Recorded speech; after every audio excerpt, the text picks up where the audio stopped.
بسم اللہ الرحمن الرحیم۔ تفسیر ہدایت القرآن جلد دوم صفحہ 63، ریکارڈنگ نمبر 13۔ من الذین هادوا يحرفون الکلم عن مواضعه ويقولون سمعنا وعصینا واسمع غیر مسمع وراعنا لیا بألسنتهم وطعنا في الدین ولو انهم قالوا سمعنا واطعنا واسمع وانظرنا لكان خيرا لهم واقوم ولكن لعنهم الله بكفرهم فلا يؤمنون الا قليلا۔ آیات مبارکہ کا لفظی ترجمہ سماعت کیجیے۔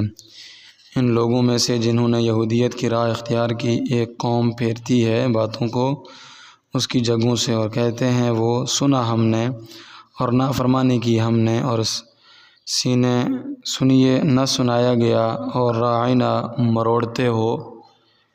مروڑتے ہوئے اپنی زبانوں کو اور اعتراض کرتے ہوئے دین میں، اور اگر ہوتے وہ کہتے سنا ہم نے اور مانا ہم نے اور سنیے اور ہمارا لحاظ کیجیے تو بہتر ہوتا ان کے لیے اور زیادہ سیدھا، لیکن پھٹکارا ان کو اللہ نے ان کے انکار کی وجہ سے، پس نہیں ایمان لاتے وہ مگر تھوڑے۔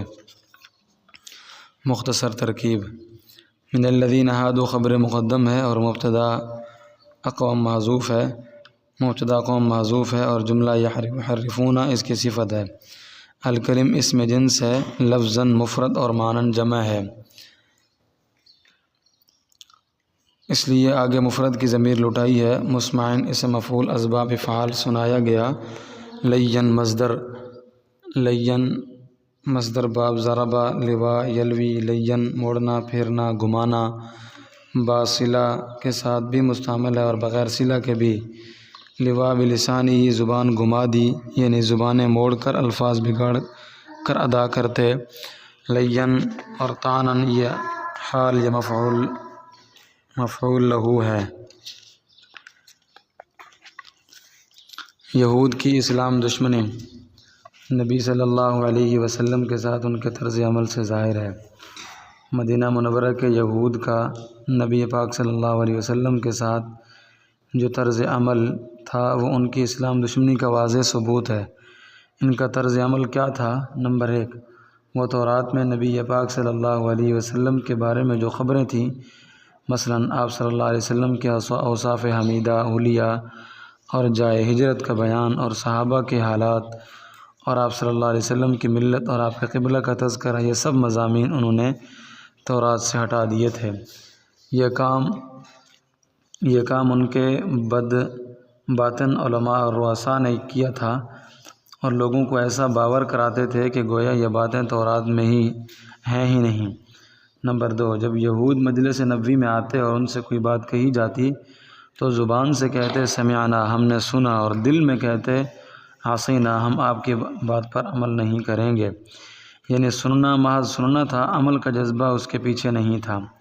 نمبر 3، جب وہ نبی پاک صلی اللہ علیہ وسلم کی بات سے کوئی بات کہتے تو اسمع سے خطاب کرتے، یعنی ہماری بات سنیں۔ اسمع سے خطاب کرتے یعنی ہماری بات سنیں، مگر ساتھ ہی دل میں کہتے غیر مسمعین تو نہ سنایا جائیو، یعنی بہرا ہو جائیو۔ یہ بد دعا بلکہ گالی تھی۔ نمبر 4، یہود زبان مروڑ کر راعینا کہتے، ان کی زبان میں اس کے معنی احمق کے تھے، اور عین کے کسرہ کو کھینچ کر کہتے تو راعینا ہو جاتا، یعنی ہمارے چرواہے، یہ بھی گالی تھی۔ پھر اعتراض بھی کرتے کہ اگر یہ سچے نبی ہیں تو ان کو ہماری چال بازی کا پتہ کیوں نہیں چلتا۔ اللہ تعالیٰ فرماتے ہیں یہود کی یہ حرکتیں ان کے حق میں مفید نہیں، اگر وہ ادب نبوی کا لحاظ کرتے اور صرف سمعنا کہتے اور صرف اسمع کہتے، گالی نہ دیتے، راعینا کی بجائے انظرنا کہتے تو ان کے حق میں بہتر اور سیدھی بات ہوتی، مگر ان کا ایسا نصیب کہاں، اسلام کا انکار کرنے کی وجہ سے ان کو پھٹکار دیا ہے، اپنی خاص رحمت سے دور کر دیا ہے، اس لیے اب ان میں شاید باید ہی کوئی ایمان لائے۔ سوال: یہود کی 4 حرکتوں میں سے 3 کی اصلاح کی مگر پہلی نہیں لوٹائی، اس کی وجہ کیا ہے؟ جواب: پہلی حرکت ان کے بڑے کر گزرے ہیں، انہوں نے تورات سے وہ مضامین ہٹائے ہیں، اب موجودہ یہودی ان کو واپس نہیں لا سکتے، اس لیے اس کا تذکرہ نہیں کیا۔ آیات کریمہ۔ اور جن لوگوں نے یہودیت اختیار کی ان میں سے بعض تورات کے الفاظ کو ان کی جگہوں سے پھیرتے ہیں، یعنی انہوں نے وہ مضامین تورات سے نکال دیے ہیں اور کہتے ہیں ہم نے سنا اور ہم اس پر عمل نہیں کریں گے۔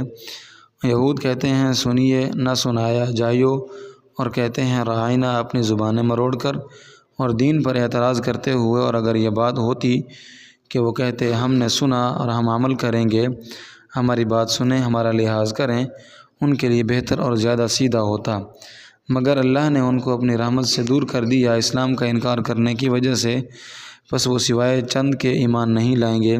چنانچہ ایسے ہی ہوا، حضرت عبداللہ بن سلام وغیرہ چند ہی خوش نصیب ایمان لائے، اور آج تک یہی صورتحال ہے، اکا دکا کوئی یہودی ایمان لاتا ہے۔ بسم اللہ الرحمن الرحیم۔ یا ایھا الذین اوتوا الکتاب آمنوا بما نزلنا مصدقا لما معکم من قبل ان نطمس وجوها فنردها على ادبارها او نلعنهم كما لعنا اصحاب السبت وكان امر الله مفعولا ان الله لا يغفر ان يشرك به ويغفر ما دون ذلك لمن يشاء ومن يشرك بالله فقد افترى اثما عظيما الم تر الى الذين يزكون انفسهم بل الله يزكي من يشاء ولا يظلمون فتيلا انظر كيف يفترون على الله الكذب وكفى به اثما مبينا۔ آیات مبارکہ کا لفظی ترجمہ سماعت کیجیے۔ اے وہ لوگو جو دیے گئے آسمانی کتاب، ایمان لو اس کتاب پر جو اتاری ہم نے، سچ بتانے والی اس کتاب کو جو تمہارے پاس ہے مٹانے سے پہلے۔ چہروں کو پس پھیر دیں ہم ان کو ان کی پیٹھوں پر، یا لعنت کریں ہم ان پر جیسی لعنت کی ہم نے ہفتہ والوں پر، اور ہے حکم اللہ کا ہو کر رہنے والا، بے شک اللہ تعالیٰ نہیں بخشیں گے شرک کرنے کو اس کے ساتھ، اور بخشیں گے جو نیچے ہیں اس کے جس کے لیے چاہیں گے، اور جو شریک کرے گا اللہ کے ساتھ تو تاکہ گھڑا اس نے گناہ بڑھا۔ کیا نہیں دیکھا تو نے ان لوگوں کو جو مقدس سمجھتے ہیں اپنی ذاتوں کو، بلکہ اللہ تعالیٰ مقدس کرتے ہیں جس کو چاہتے ہیں، اور نہیں ظلم کیے جائیں گے وہ دھاگا برابر۔ دیکھ کیسے گھڑتے ہیں وہ اللہ پر جھوٹ، اور کافی ہے وہ جھوٹ گناہ سری۔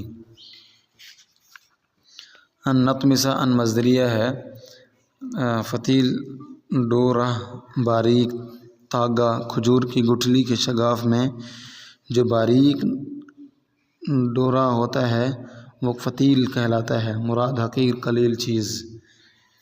یہود کو قرآن کریم پر ایمان لانے کی دعوت۔ یہود کی اسلام دشمنی کا حال آپ نے دیکھ لیا، اب ان کو قرآن کریم پر ایمان لانے کی دعوت دیتے ہیں اور ترغیب دھمکی کے ساتھ دیتے ہیں، یعنی حکم کی مخالفت سے ڈراتے بھی ہیں۔ فرماتے ہیں اے اہل کتاب قرآن پر ایمان لو، اس کتاب کے احکام تورات کے احکام کے مصدق ہیں، دونوں کتابیں ایک سرچشمہ سے آئی ہیں، اور اگر ایمان نہیں لاؤ گے تو تمہارے چہروں کے نشانات، آنکھ، ناک وغیرہ مٹا دیے جائیں گے، اور ان کو الٹ کر گدی کی طرف کر دیا جائے گا، جس طرح ہم نے ہفتہ کی حرمت پامال کرنے والوں کو سور بندر بنا دیا، تمہیں بھی مسخ کر کے جانور بنا دیں گے۔ اصحاب سبت کا واقعہ سورۃ الاعراف آیت 163 اور 166 میں ہے۔ وکان امر اللہ مفعولا، اور اللہ کا معاملہ پورا ہو کر رہتا ہے، یعنی یہ وعید کی آیت ہے، خبر نہیں ہے۔ خبر کا اس عالم میں تحقیق ضروری ہے، اور وعید کا اس عالم میں پورا ہونا ضروری نہیں۔ عالم برزخ میں، عالم محشر میں، عالم آخرت میں اس کا تحقیق ہو سکتا ہے، جیسے بخاری شریف کی حدیث نمبر 691 ہے، جو امام سے پہلے رکوع سجود سے سر اٹھاتا ہے، کیا وہ اس سے ڈرتا نہیں کہ اس کا سر گدھے کے سر سے بدل دیا جائے؟ جبکہ بعض لوگ رکوع و سجود میں امام سے پہلے سر اٹھا لیتے ہیں، مگر کسی کا سر گدھے کے سر سے نہیں بدل جاتا، یہ اس قال صحیح نہیں، کیونکہ یہ وعید کی حدیث ہے، خبر نہیں۔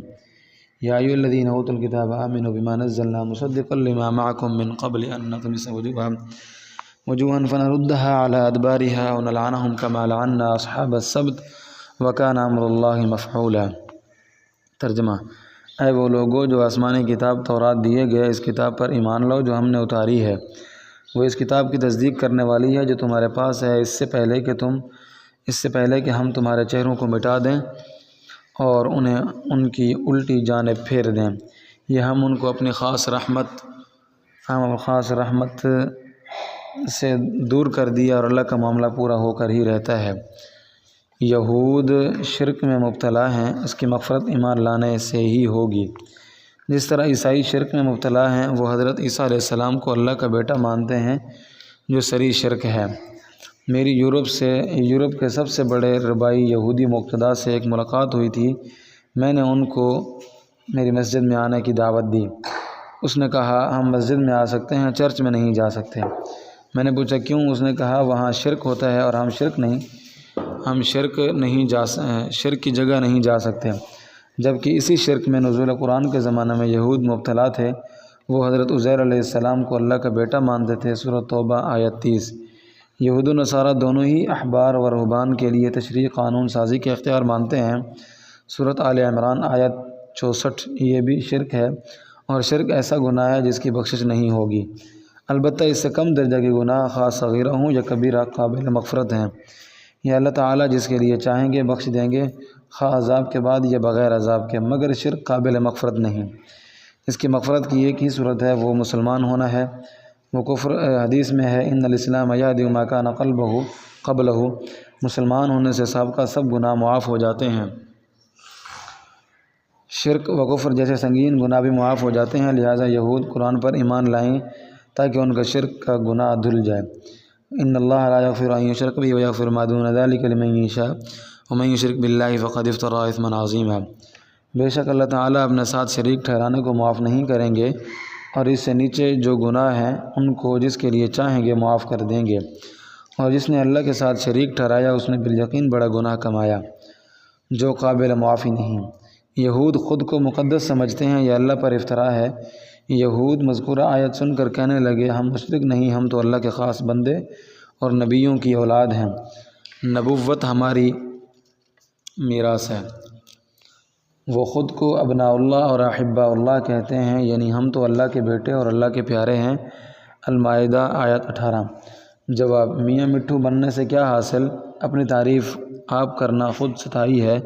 مقدس وہ ہے جس کو اللہ مقدس بنائے، اور اللہ تعالیٰ ایمان لا کر نیک کام کرنے والے کو مقدس بناتے ہیں، ان کا دھاگا کے بقدر بھی حق نہیں مارتے۔ تم بھی ایمان لاؤ اور اچھے کام کرو، وہ تمہیں بھی مقدس بنا دیں گے۔ ابھی جو تم تقدیس کا دعویٰ کرتے ہو وہ اللہ پر جھوٹ باندھتے ہو، جو تمہارے صریح گناہ کے لیے کافی ہے۔ الم تر الی الذین یزکون انفسهم بل اللہ یزکی من یشاء ولا یظلمون فتیلا انظر کیف یفترون علی اللہ الکذب وکفی بہ اثما مبینا۔ کیا آپ نے ان لوگوں کو نہیں دیکھا جو خود کو مقدس قرار دیتے ہیں، بلکہ اللہ تعالیٰ جس کو چاہتے ہیں مقدس بناتے ہیں، اور ان پر دھاگا کے برابر بھی ظلم نہیں کیا جائے گا۔ دیکھ تو صحیح کس طرح وہ اللہ پر جھوٹ گھڑتے ہیں، اور وہ جھوٹ گھڑنا صریح گناہ کے لیے کافی ہے۔ واللہ اعلم بالصواب۔